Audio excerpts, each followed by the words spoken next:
Bonjour et bienvenue à vous, ravi de vous retrouver ce matin dans votre émission Ma famille, ma vie. Donc ce matin, nous allons parler ensemble de santé mentale et pour en parler, nous recevrons le docteur Kaloun Nasreddine, il est psychiatre, donc lui nous parlera de santé mentale et surtout de la différence entre la santé mentale, la maladie mentale et le handicap mental. Et nous aurons aussi le docteur Amel Brahimi, elle nous parlera de la deuxième édition du séminaire sur le handicap mental qui se déroulera le 25 novembre à Alger. Donc elle nous donnera tous les détails sur cet événement. Nous recevrons comme chaque mercredi Semira Hadjamar. Elle, ce matin, dans sa rubrique Pêle-mêle, nous parlera de Frantz Fanon. Nous serons tous sur ce personnage.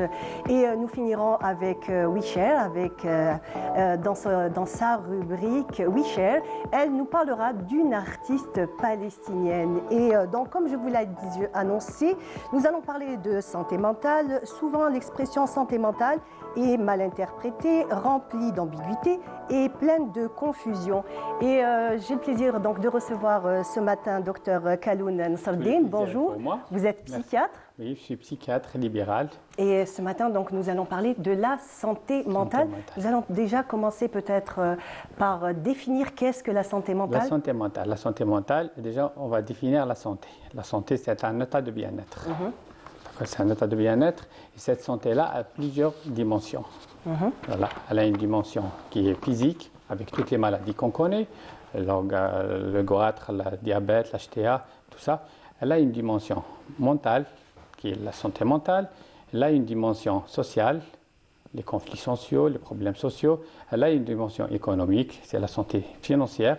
Elle a une dimension spirituelle, c'est le sens de vie, notre sens de vie. Très bien. Donc, chaque atteinte d'une de ces dimensions-là va avoir une atteinte à notre santé.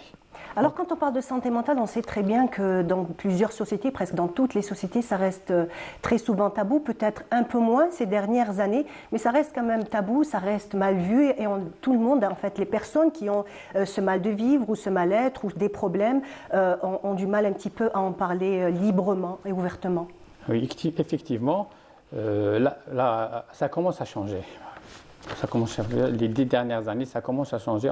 La santé mentale est de moins en moins stigmatisée. Et c'est vrai, avant, quand on parle de santé mentale, les gens parlent de la maladie mentale. D'accord, on pense tout de suite à la folie. Hein. Oui, c'est on toujours pense à la folie, malade mental, fou, qui est un fardeau dans la société. Et en plus, ce sont des étiquettes en fait, qui nous collent à la peau et qu'on peut traîner pendant des années. Oui, c'est vrai.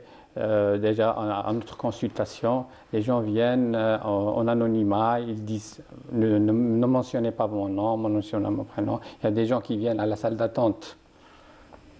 Pratiquement, la majorité disent que je ne suis pas là pour voir le médecin, je suis là pour un certificat, je suis là. C'est vraiment la stigmatisation de la santé mentale. C'est un sujet tabou. C'est un sujet tabou. Ça reste encore un sujet tabou. On a honte. Oui, on a honte. Mais jusqu'à aujourd'hui, non? Parce qu'en fait, comme je vous l'ai dit, ça colle à la peau et en même temps, ça peut faire perdre de la crédibilité à la personne. C'est aussi peut-être cet aspect-là. Ça fait perdre la crédibilité à la personne et ça emmène des dramatisations, vraiment. Les personnes qui ne se prennent pas en charge, ils reviennent des années après en maladie mentale. Très bien. Donc, comme je vous l'ai expliqué, ces dernières années, ça revient beaucoup plus, on parle plus de santé mentale à cause du mode de vie que nous avons. Peut-être qu'autrefois, la santé mentale n'était pas, on va dire, n'était pas comme ça au centre des débats, mais aujourd'hui, ce nouveau mode de vie fait que nous sommes, on va dire, presque tous, un jour ou l'autre, confrontés à avoir un souci au niveau de notre mental et de notre psyché. Effectivement. Actuellement, pour avoir un problème de santé mentale, il faut comprendre deux choses très importantes. Il y a des gens qui sont prédisposés. C'est-à-dire leur prédisposition. Génétique? Elle peut être génétique, elle peut être lors de la grossesse, elle peut être dans leur petite enfance, leur mode de vie, les problèmes socio-professionnels. Ça, c'est des facteurs prédisposants. Et à un moment donné, il y aura des facteurs précipitants. Les facteurs précipitants, c'est le moment où il va avoir ce stress-là. Et c'est là que tout va commencer. Là, c'est là que va tout commencer. Il va réapparaître des symptômes, des maladies physiques, des maladies mentaux, des maladies mentales, il va avoir des conduites addictives, il va avoir une diminution de rendement social, une diminution de contact avec interhumain. Tout ça, c'est dû à des facteurs précipitants qui vont aggraver cette... Le stress et l'anxiété nous mènent oui. à... Mais généralement, c'est des personnes qui sont prédisposées.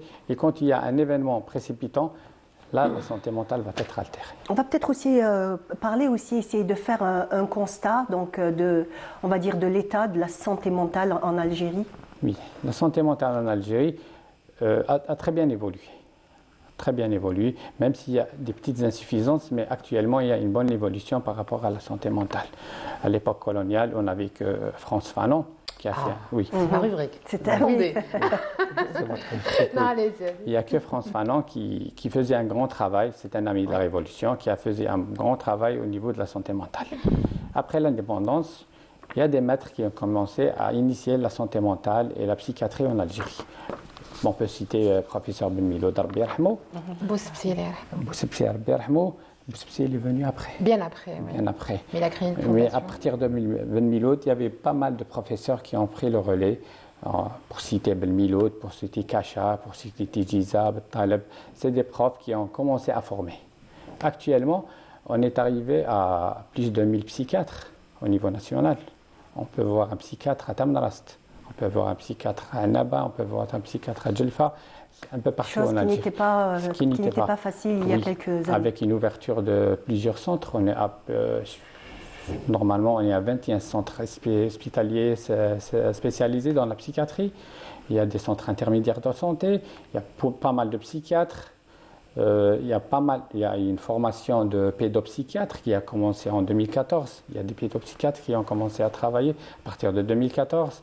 Il y a des centres, il y a des psychologues, il y a une formation de médecins généralistes, il y a une formation de psychothérapeute, il y a une formation d'ergothérapeute, il y a une formation d'orthophoniste. Justement, donc beaucoup de nouvelles formations, beaucoup on va dire de spécialisation. Et donc, je vous dis déjà bonjour Amel Brahimi. Bonjour. Merci d'être là. Justement, donc, pour rejoindre le docteur, il y a un événement, donc, comme je l'ai annoncé tout à l'heure, le 25 novembre. Est-ce que vous pouvez déjà nous en parler et nous dire un petit peu en quoi ça consiste exactement? Donc, merci à vous de nous avoir invités et de nous permettre donc, de parler de l'événement. Donc, nous, on est dans la solution. Par rapport à l'handicap. On détecte le problème et vous, c'est la solution. Exactement. Nous, on est, donc, Parcours Différents fait partie de la fondation Adam. C'est une fondation algérienne qui fait du bien. D'accord. Voilà, c'est notre mission. Donc on aide les handicapés moteurs, les malvoyants. On fait des séminaires, on a déjà fait des séminaires sur les cardiopathies et maintenant on s'occupe de l'handicap mental. Donc c'est une journée où ça sera le 25 novembre à l'ESTC, l'école du sport de Del Ibrahim. La matinée, on va honorer les fondateurs des associations et l'après-midi, on a ramené professeur Alberto Zucchini qui fait partie de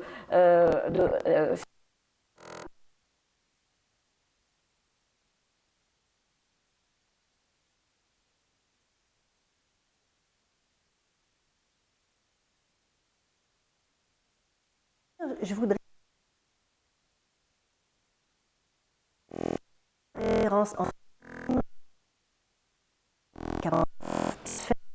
différence entre les trois. La santé mentale, c'est un état de bien. Voilà. On dit la santé mentale.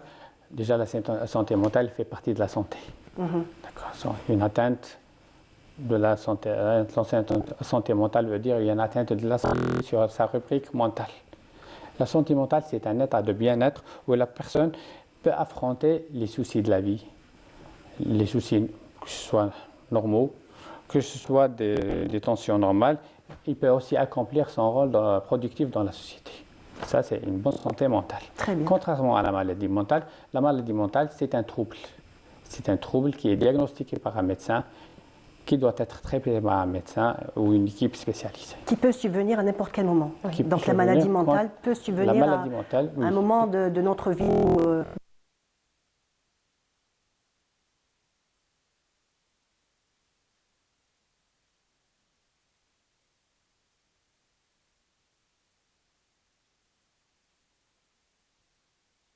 c'est les troubles. Et le motif le plus important de consultation, les troubles anxio-dépressifs, les phobies, les attaques de panique, les troubles de panique, les états de stress post-traumatique, ça c'est le plus important. En deuxième position vient l'état dépressif majeur. En troisième position, les troubles psychotiques, tout ce qui est schizophrénie, la bipolarité. Là, c'est quand même plus grave. Ce sont des troubles qui sont beaucoup plus graves et beaucoup plus difficiles peut-être à soigner. C'est les plus difficiles, oui, c'est les plus difficiles, c'est chronique. Mais il existe des traitements à condition qu'ils soient respectés, bien sûr. Oui, il existe des traitements où socialiser, la personne devient sociable, on peut la socialiser, elle peut intégrer une schizophrène société qui prend normale. son traitement correctement peut vivre très très bien. Il peut vivre très très bien, il peut vivre sa vie normalement, il va rejoindre une vie normale, il peut se marier, il peut travailler, tout est normal, à condition qu'il prend son traitement au long cours. Très bien. Et donc maintenant, nous allons parler du handicap mental. Voilà. L'handicap mental, c'est un peu différent. L'handicap mental, il y a la notion de l'âge. Pour parler de l'handicap mental, il faut voir son âge. L'handicap mental, généralement, ça commence avant l'âge de 18 ans, contrairement à la maladie mentale. L'handicap mental, c'est des trucs qui viennent avant l'âge de 18 ans où la personne est handicapée. Ce n'est pas congénital, le handicap mental? Ça peut être congénital, oui, ça peut être congénital, ça peut être héréditaire, et ça peut être une altération de sa santé mentale, suite à des stress. Très bien, très bien.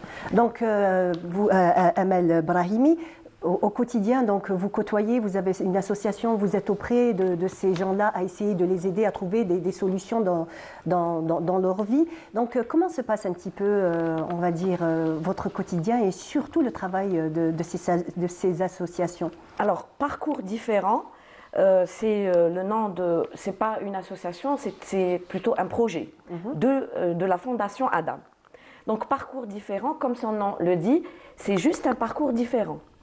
Notre mission, c'est de changer le regard de la société envers l'handicapé mental, l'handicap mental. Alors, l'handicap mental, il naît avec. Il peut ne pas avoir respiré, il peut avoir une malformation congénitale comme la trisomie, mais aussi, ça peut être une personne qui a juste des troubles du langage. Donc, ça commence des troubles du langage jusqu'à l'autisme. Très bien. Voilà.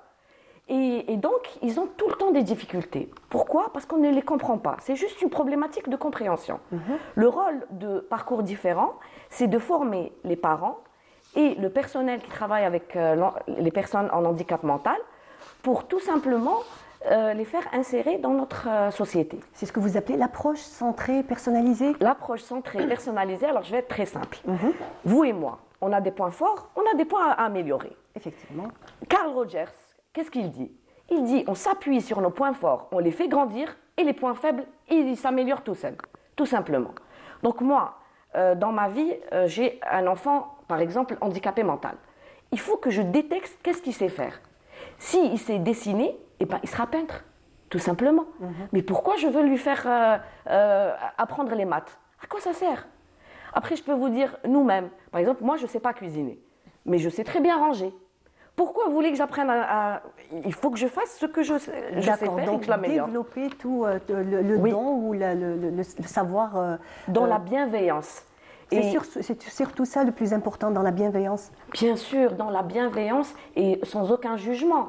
Après, c'est notre devoir à tous, et c'est ça notre mission dans Parcours Différents, c'est de faire en sorte que ces enfants qui deviennent après adolescents, qui deviennent adultes, se marient, trouvent du travail et vivent le plus normalement possible. On doit leur apprendre à être autonomes. Et c'est la phrase de tous les parents. En fait, ils n'ont besoin de rien d'autre, sauf d'autonomie. Et cette autonomie, elle nécessite l'acceptation de la société. Et donc, dans quel but, en fait? C'est ça. L'acceptation dans la société, bien sûr, nous, trouver sa place, l'insertion sociale aussi. Bien sûr, l'insertion sociale, elle commence... Alors en fait, notre but, c'est que, par exemple, on vous annonce que vous avez un enfant handicapé. C'est une catastrophe quand on ne sait pas quoi faire. Nous, notre but, c'est de montrer que le chemin, il y a déjà des gens qui ont pris ce chemin. Donc on leur montre les pédopsychiatres, on leur montre les orthophonistes, on leur explique qu'est-ce qu'il y a lieu de faire et on leur dit c'est pour toute la vie. C'est ça, c'est votre vie, c'est l'acceptation. Donc il faut savoir que l'handicap mental, ça touche toute la famille et toute la société. Si on ne les insère pas, où on va les mettre. Et en fait, tout le monde sera en souffrance, pas juste en fait, la personne qui souffre d'handicap mental. Exactement. Et c'est pour ça que c'est très, très important que vous nous donniez la parole pour inviter les parents ou les personnes qui sont intéressées par le sujet pour venir à la journée. Je répète, c'est le 25 novembre à l'ESTC. Non, c'est très, très important. Parce qu'on fait tout donc ça. Donc c'est ouvert à tout le monde. Bien sûr. Ils peuvent aller sur la page Facebook Parcours Différents. Ils ont toutes les informations. Et le matin, on va honorer les fondateurs des associations qui font énormément pour ces enfants. Et l'après-midi, ils auront, vous savez, c'est Alberto Zucchini, c'est une sommité. C'est-à-dire avoir accès à Alberto, c'est quelque chose. Mais excusez-moi, mais concrètement, pour celui qui souffre de handicap mental, vous agissez de quelle manière? Alors, d'abord, nous, on est dans la formation. Dans la formation. C'est-à-dire, on forme les parents, on leur montre qu'est-ce qu'il y a lieu de faire et le personnel. Ça, c'est notre action principale. Mais après la première, par exemple, édition, on a aidé énormément de parents qui n'avaient pas de contact. Comme nous, derrière nous, il y a un laboratoire pharmaceutique. On a beaucoup de contacts chez les médecins. Donc, on a ramené des rendez-vous. On leur a dit, on les a orientés vers des associations qui font la formation continue vers leurs enfants. Donc, c'est venu comme ça, naturellement. Voilà. Mais notre mission première, c'est former les parents et former le personnel. Donc un point très important, parce qu'en fait, si les parents sont soutenus et sont aiguillés de la manière dont vous le faites, en fait, déjà, ils gagneront leur santé mentale.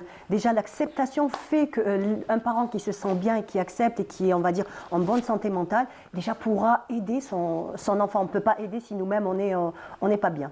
Alors moi, ce que j'ai vu, parce qu'on fait on a fait Constantine, Annaba, Alger, les associations sur plusieurs villes.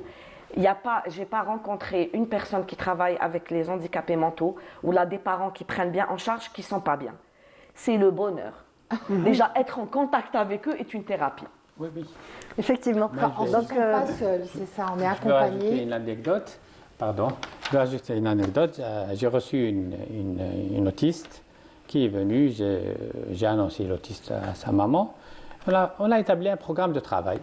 Programme de travail à la maison, chez l'orthophoniste, chez le psychologue, il y a l'orthophoniste, chez le pédopsychiatre. On a commencé un travail.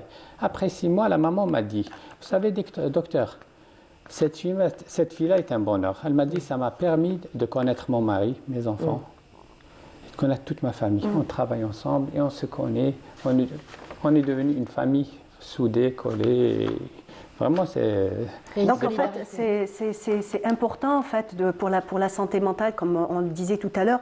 Il y a énormément de choses à faire parce que même la santé mentale s'entretient, comme par exemple la santé physique. Il faut avoir, entre autres, peut-être des activités. Qu'est-ce qu'il faut faire exactement pour avoir une bonne santé mentale? Oui, par rapport à la bonne santé mentale, la première des choses, par rapport à la santé mentale, il faut qu'on parle, qu'on observe la psychoéducation. La psychoéducation, elle concerne les parents, beaucoup plus les parents. Quand ils viennent, on leur annonce que votre fils il est malade, il a ça. On doit leur expliquer c'est quoi la maladie, c'est quoi les inconvénients, qu'est-ce qu'ils doivent faire. Dédramatiser. Bien sûr. Ça ne se fait pas la première séance. Généralement, la première et la deuxième séance, on leur fait intégrer dans un circuit de soins. On ne leur parle pas de leurs troubles. On ne leur dit pas que votre enfant est un autiste, votre enfant est un handicap mental, votre enfant il a un retard mental. Non, on leur fait intégrer dans un circuit. Tu vas chez le médecin, cet orthophoniste, tu me fais ce bilan. Ça. Et c'est là quand ils viennent, deuxième fois, troisième fois. Donc en fait, progressivement. Oui, progressivement. L'annonce, c'est notre stress à nous. Annoncer quelque chose aux parents, c'est pas facile. Il vient, il te fait confiance, il te ramène son enfant. Tu vas lui annoncer que ton fils il est autiste, ton fils il a un retard mental, ton fils il a une maladie incurable ou une maladie. Là, c'est notre angoisse. Qu'est-ce qu'on fait? Déjà, on commence à le mettre dans un circuit de psychologues, orthophonistes, de médecins spécialisés, de pédopsychiatres, de médecins généralistes spécialisés, d'associations. Et c'est là qu'il va commencer à comprendre que son enfant a besoin de soins, a besoin d'un suivi. Après, là, quand on commence ça, on va appeler les parents. C'est là qu'on leur explique ce qu'ils doivent faire. Et c'est là que la tension va commencer à diminuer, ils vont commencer à travailler. Ça donne de très bons résultats. Très bien. Oui, justement, en parlant de Sur la santé mentale, on regarde et revient juste après. Consulter un psychologue est devenu un acte presque courant. Pourtant, certaines réticences et résistances persistent. ما رحتش للبسيكولوج لا رحت للراقي راقيني معاك بصح البسيكولوج قالوا لي باش تروح بروبوزاو لي باش نروح للبسيكولوج ما دخلتش في راسي. Le psychologue est considéré comme le patient quand il va chez un psychologue, il est considéré comme amoindri psychologiquement ou un peu atteint, entre parenthèses, en défaut. الحياة اليومية نتاعنا نتلقاو مشاكل نتلقاو صعوبات نتلقاو كذا يعني والطبيب النفساني يتقرب للإنسان اللي يكون في حالة يعني نفسية متدهورة يتقرب ليه يعطي له حلول يعطي له أمورات يعني اللي يقدر يكمل بهم حياته. Traumatisme, mal-être, dépression, déprime, burn-out, deuil. Le psychologue intervient dans la résolution de nombreux problèmes et donc d'aider son patient à avoir une meilleure compréhension de ses problèmes. Il l'aide à retrouver un mieux-être. Pour en savoir un peu plus sur ce métier et son importance, on a poussé la porte du cabinet d'un psychothérapeute. Venir chez le thérapeute permet de lire ce qui se passe au fond de soi. Le thérapeute est le miroir à travers lequel je vais me découvrir. Le thérapeute est entraîné à poser les bonnes questions. Lorsque les bonnes questions sont posées, la personne progressivement, toujours progressivement, finit par prendre conscience et se libérer. Quand je prends conscience, quand je découvre qu'est-ce qui se passe au fond de moi, je retrouve la liberté d'exister, la liberté d'être moi-même et de faire les choses au mieux. Choisir le bon praticien est important car le psychologue possède les clés du changement, mais seul le patient a la capacité de s'en servir.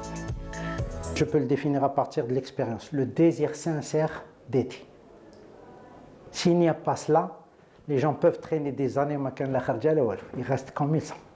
Le désir sincère, ça c'est à la limite, aider les autres, ce n'est pas un travail.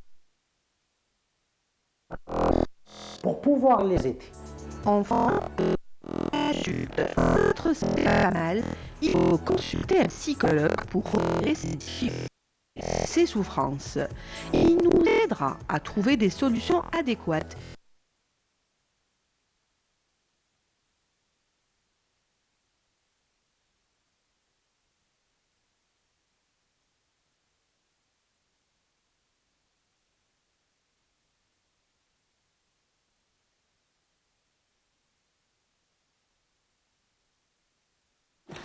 Et cette Primera, quand elle a un personnage dans la peau, elle le défend de bec et ongle. Exactement. Et c'est très intéressant d'avoir Dipo. Hein. On a pu le voir, c'était un sujet de Lamia Boudbouda, donc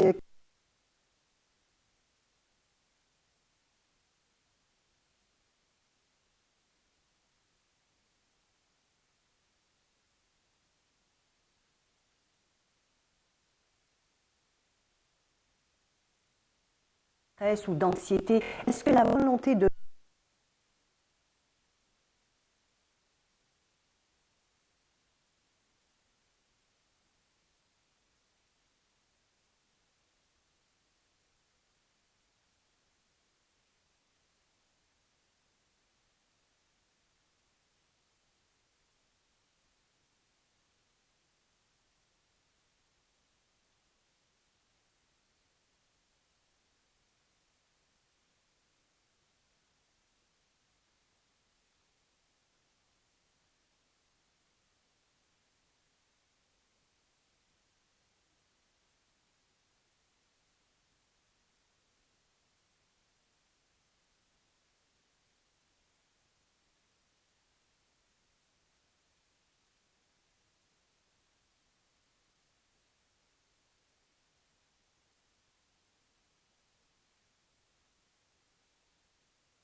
Au niveau d'une instruction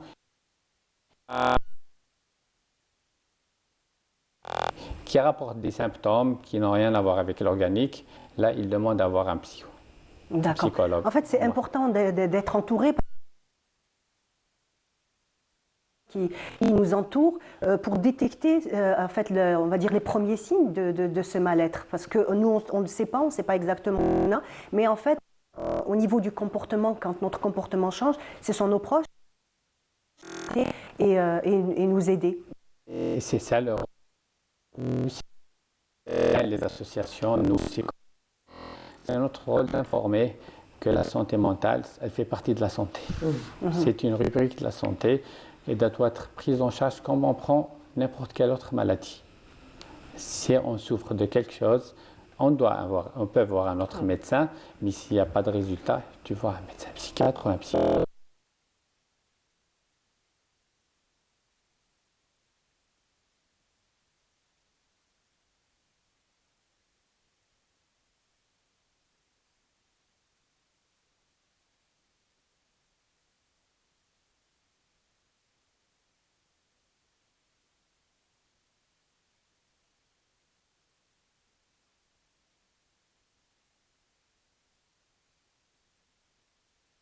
C'est à tout le monde. Mais par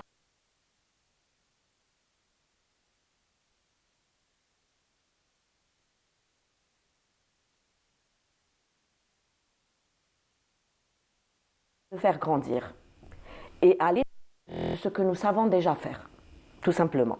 Donc, c'est notre objectif samedi, c'est de former le maximum de personnes. Donc, c'est une invitation ouverte à toute personne qui est intéressée par l'approche centrée sur la personne. C'est quoi, des ateliers, une conférence? C'est une conférence qui sera suivie par des ateliers les 48 heures après.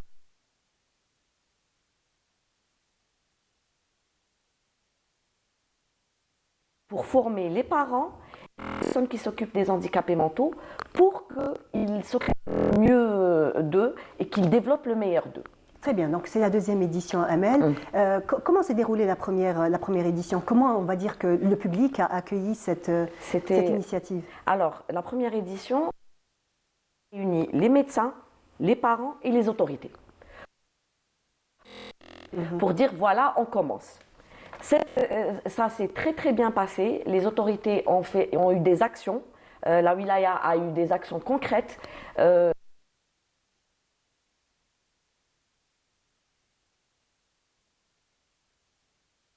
Donc vous avez le meilleur donc, de cette première édition pour faire la deuxième.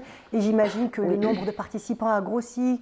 Ah oui, oui, bien sûr. Et on a une plateforme Parcours Différents où on a réussi donc, à créer un site où vous avez les adresses des associations, les adresses des médecins, qu'est-ce qu'il faut faire. Donc c'est un bébé qui commence à naître.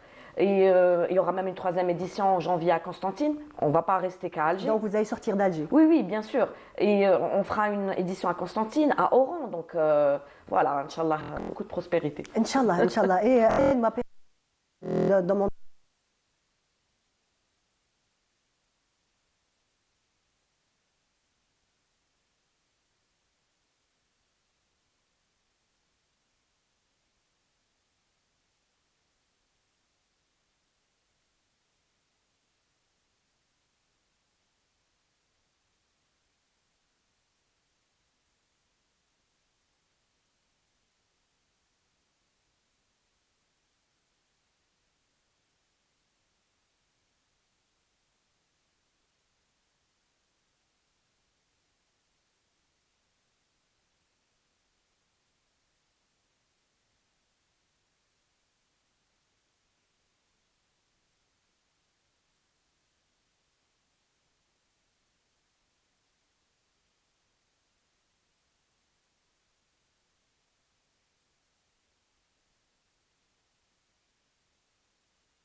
cœur depuis le départ.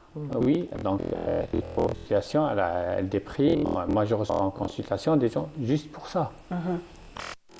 Oui, pour ça, moi, je préconise de ne pas trop regarder ça, ces vidéos-là, ces images-là. Mais on dit que les futures générations, les jeunes de maintenant seront plus exposés au stress, à l'anxiété que les générations précédentes, étant donné d'abord, quand on parle de réchauffement climatique, de toutes les guerres que l'on voit, des virus, du confinement qu'il y a eu, c'est quand même ce sont des jeunes qui ont passé quand même des périodes, on va dire, très rapprochées et difficiles dans la vie. Oui, je suis d'accord. La jeunesse de 20-30 ans actuellement, c'est pratiquement la majorité de nos consultants. C'est la majorité de nos consultants. Mais quand on voit leur vie, leur histoire de la vie, Covid, une période où il n'y a pas de travail, Covid... Ils sont inquiets pour l'avenir. Oui, réchauffement climatique. Moi, il a une famille. Un jeune qui m'a dit, moi, je ne me suis pas douché il y a cela 25 jours, il n'y a pas de l'eau. D'accord. Pas d'eau. Après, il y a le hammam. Mais il y a une façon de pas acheter une bouteille d'eau minérale et se lave. Voilà. 25 jours, c'est beaucoup. C'est beaucoup. Oui. Voilà. Oui. Alors, nous avons un appel téléphonique. Nassera de Delis qui nous appelle. Bonjour Nassera. Très belle région, effectivement. Bonjour Nassera. Bonjour. Comment allez-vous? Alhamdoulilah pour le moment. Alhamdoulilah. Bon, je suis assez souvent votre émission. Et bon, c'est intéressant. Mais là, je voulais juste un peu attirer l'attention sur les personnes qui ne peuvent pas sortir, qui ne peuvent pas, qui sont d'un milieu assez fermé, des régions urbaines, plutôt rurales, subrurales. Et là, ça pose un problème pour la prise en charge, parce que une prise en charge pour la santé mentale, c'est global. Parce que je suis une professionnelle. Je suis une professionnelle et j'ai l'habitude de travailler avec plusieurs familles. Donc, on est assez souvent confronté au refus, par exemple, de l'implication des familles dans la prise en charge de la santé mentale. D'autant plus que j'ai beaucoup travaillé aussi dans les établissements scolaires sur la santé mentale des enfants.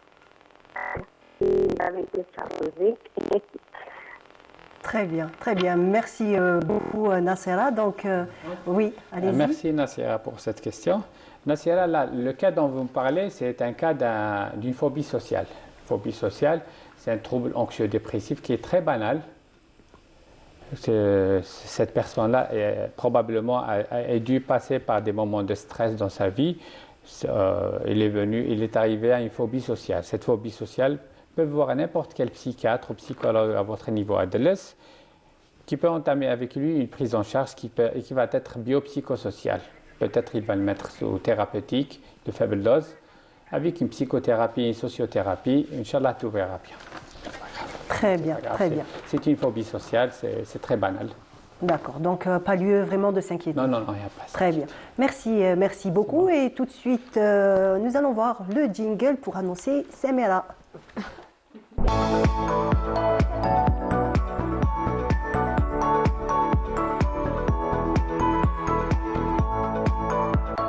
Merci. Alors, pêle-mêle.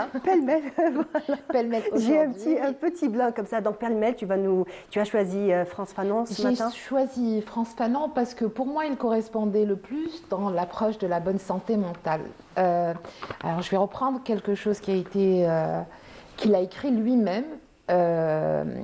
C'était à l'époque où il avait intégré, où il avait créé peut-être le terme exact, c'est ça, la 5e division au pavillon Reynaud, à l'hôpital psychiatrique qui à l'époque s'appelait Joinville, aujourd'hui s'appelle Frantz Fanon en son honneur. Et il a écrit parce que Frantz Fanon, quand il est arrivé à l'époque là-bas, il a souhaité créer un journal. Il l'a simplement nommé Notre Journal pour que tout ce qui se passe dans son pavillon à l'hôpital psychiatrique soit notifié, que les malades pouvaient écrire ce qui leur arrive, de bon comme de mauvais. Donc écrire pour lui, pour Frantz Fanon, permet à l'homme de se souvenir et surtout de communiquer avec les autres. les autres, même absents. C'est lui qui l'écrit, il l'écrit au moment où il arrive là-bas, et heureusement qu'il est arrivé là-bas. Pourquoi? Frantz Fanon. Heureusement parce que d'abord, pour préciser, au départ, Frantz Fanon, il est né en 1925 en Martinique. Il est né à l'époque où c'était la colonisation française, pas qu'en Algérie, pas qu'en Afrique, ça allait outre-mer. Et il est mort, Omar Ibrahim Fanon, c'est important. Il est mort en 1961, malheureusement trop tôt, il avait 36 ans. Il est mort d'une leucémie, mais il est surtout mort citoyen algérien. Il a choisi l'Algérie par amour. Quand il arrive ici, il se rend compte de ce qui se passe, il se rend compte surtout. Je ne pourrais pas parler de tout le parcours de Frantz Fanon, c'est impossible. J'imagine. Parce qu'il a été de toutes les luttes, de tous les combats et surtout contre le racisme, contre les régimes colonialistes, la colonisation française, mais surtout ce qui se passait en Afrique et en Algérie en particulier. Il s'est beaucoup approché des moudjahidines, des gens du Front de Libération Nationale, qui l'a beaucoup aidé, mais je ne pourrais pas en parler, c'est trop long. Donc je vais parler quand il est arrivé à Frantz Fanon. Qu'est-ce qui a changé avec lui à Joinville, à l'hôpital psychiatrique de Blida? Absolument tout. Il arrive, il trouve 2000 patients traités comme des animaux, c'est la réalité. On traitait la colonisation française en Algérie, c'était d'abord une colonisation de dépersonnalisation. Pour eux, les Algériens étaient rien du tout, des indigènes, des objets ou presque exactement ce qui se passe en Palestine pour les Palestiniens. C'est-à-dire, les premières paroles qui ont été lancées le 7 octobre, c'était que les Palestiniens étaient des animaux. Donc, c'est exactement le même système qui était employé. Lui arrive et il change tout et il crée ce que vous avez appelé l'approche centrale. Exactement. Il invente l'ergothérapie pour les patients. Il enlève la camisole de force. C'est ce qu'il y avait, c'est ce qui était appliqué, une espèce d'étoffe grossière rigide, qui n'allait même pas, c'était même pas du sur-mesure, où les patients étaient marginalisés, isolés, livrés à eux-mêmes, pas lavés, pas maltraités, oui, bien sûr. Il considérait que c'était une prison. Donc lui, qu'est-ce qu'il arrive? Il arrive avec la santé mentale. Il arrive avec des activités. Il arrive il lui demande la permission. D'abord, il forme le paramédical, il forme les infirmiers. Il crée un pavillon où il y a des infirmiers, entre guillemets, arabes, algériens. Donc, en contact avec des malades arabes, mais recevait aussi les tortionnaires, les militaires français qui, eux, subissaient aussi les traumatismes puisqu'ils tuaient des gens, des Algériens. Il y avait la torture et il y avait les Algériens aussi qui subissaient cette dépersonnalisation, ce traitement inhumain. Lui, tout simplement, il crée donc, il y a la méthode d'ergothérapie, il crée l'empathie, la bienveillance, surtout l'empathie, le relationnel entre les malades. Il demande au personnel médical de déjeuner en même temps que les malades. Il crée des activités, il permet aux malades d'aller, il ne s'appelait pas à tout le monde à l'époque, et surtout pas au directeur de l'hôpital, il leur permet d'aller au marché, par exemple. C'est une chose inadmissible. Donc, c'est refusé par le directeur, mais une grève de tous les patients, parce qu'il faut savoir que les patients étaient utilisés aux travaux de buanderie, aux travaux qui faisaient fonctionner en fait l'hôpital.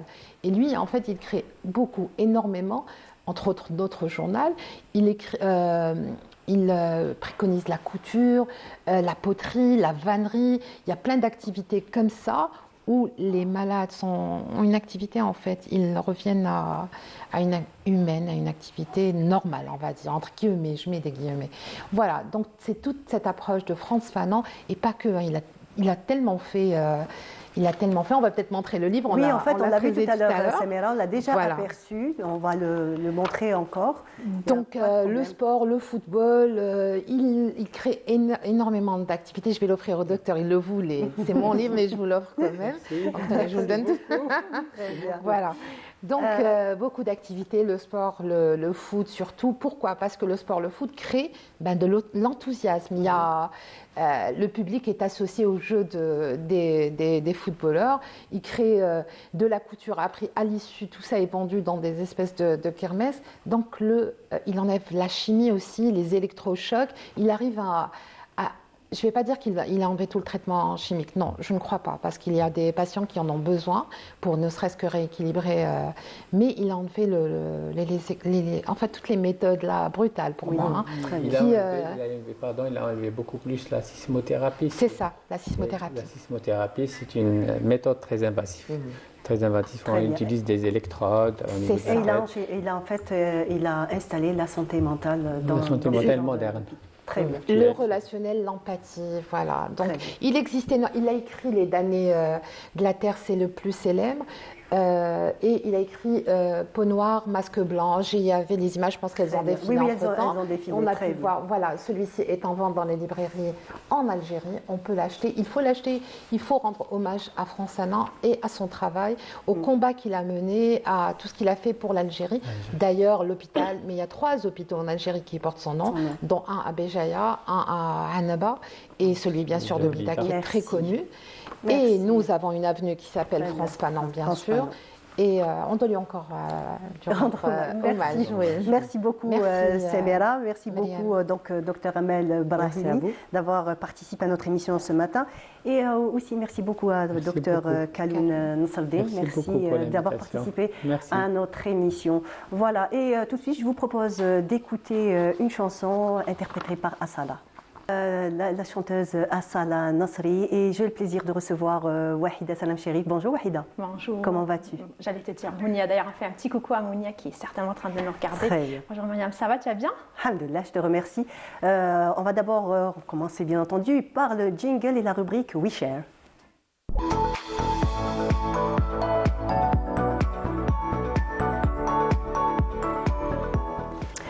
Bonjour Wahida, rebonjour. Oui, alors on parle d'art. En fait, dans ma rubrique, je rappelle un peu les téléspectateurs, on fait un petit clin d'œil à la Palestine, c'est notre manière de les soutenir, de rappeler leur belle culture, leur beau patrimoine et surtout tout ce qui est art et artistique palestinien, enfin tout ce qui est art palestinien. Donc aujourd'hui, j'ai choisi l'artiste peintre Rawan Annani. Certainement, les gens vont la connaître. C'est la fille de son père, il est Mohamed Annan, El-Annani. Donc lui, il est aussi peintre palestinien qui est très très connu. L'art est une manière de s'exprimer, l'art est une manière aussi de guérir de certaines maladies psychologiques, de certains troubles psychologiques, si on peut dire ça comme ça. Donc elle est artiste peintre palestinien. Elle a commencé l'art très très très jeune, c'est normal quand on vient d'une famille artistique. Donc elle passait tout son temps dans l'atelier de son père, elle essayait de lui voler un peu de papier, des petites couleurs et tout pour faire des petits tableaux à son âge. En 2013 exactement, elle a participé à une grande manifestation artistique. Là, on est en train de découvrir ces photos. Vous allez voir que c'est une explosion de couleurs. C'est très très beau. Très joli, très coloré. Ce qu'on remarque, c'est qu'elle utilise beaucoup de couleurs déjà de une et de deux. Elle rapporte ce qu'ils vivent en Palestine. Donc non seulement qu'elle nous fait découvrir les beaux paysages de la Palestine, la belle culture, mais aussi les beaux habits traditionnels palestiniens avec leurs couleurs réelles. Donc je disais, en 2013, elle a commencé par partager son art en faisant des petites expositions à son niveau. Le coup d'envoi réel pour elle, c'était le jour où elle a exposé à une grande galerie qui s'appelle Zawiyat Ramallah. Donc c'était un collectif qui s'est regroupé. Il a organisé un événement, une exposition pour partager l'art palestinien. Et bien entendu, ils véhiculent toujours des messages à travers leurs tableaux. Chose que Rawan Annani a fait sur ses œuvres.